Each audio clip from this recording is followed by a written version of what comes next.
Bonjour. Et merci d'être avec nous. Vous êtes le grand rabbin de Metz et de la Moselle et le conseiller du grand rabbin de France et du président du consistoire central pour les questions d'abattage. Et cette semaine, vous nous proposez une réflexion sur le pain, alors que la baguette, le pain et la halakha très précisément, alors que la baguette vient d'être classée au patrimoine de l'UNESCO.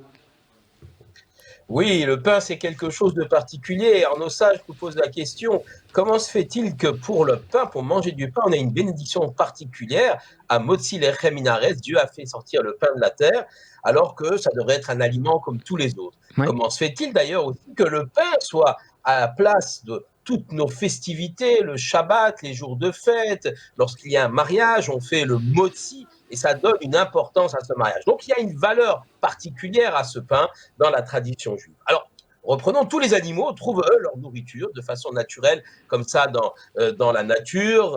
Ils se nourrissent de tout ce qu'il y a. Par contre, l'homme a besoin de transformer sa nourriture Oui. pour la manger. Et bon, les cuissons de la viande, par exemple, mais le pain, c'est quelque chose d'extraordinaire, car il faut non moins de 11 actes pour pouvoir réaliser du pain. Imaginons les premiers hommes, comment ont-ils su qu'il fallait cultiver du blé, le prendre, le moudre, l'écraser. Il y a une réflexion extraordinaire, une technologie fabuleuse dans la fabrication du pain, ce qui donc montre la différence entre l'homme et l'animal. Il y a également une notion d'apprentissage.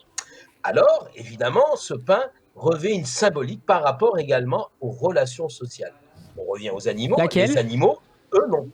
Les animaux, oui, n'ont pas besoin d'apprendre à avoir des relations sociales, c'est inné. Ils trouvent leur place rapidement dans le groupe, les meutes de loups, les meutes de cerfs, etc.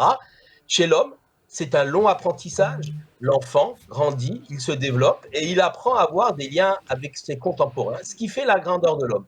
Finalement, somme toute, le pain, c'est bien le symbole de la capacité de l'homme à réfléchir, à transformer la nature pour avoir un aliment sophistiqué, et en même temps à avoir et à construire une société dans laquelle il y aura des liens entre les individus qui seront forts, qui permettront ce qu'on appelle le tikkun olam, la réparation du monde. C'est un enseignement, et je vais le citer, du Rav Melamed, qui me semblait très très important et que je voulais partager avec vous. Et il y a un Teilim, psaume 104, qui nous dit « Le lechem levav enosh yesad » le pain rassasie le cœur de l'homme. Le cœur de l'homme, non, l'estomac de l'homme. Pourquoi le cœur de l'homme?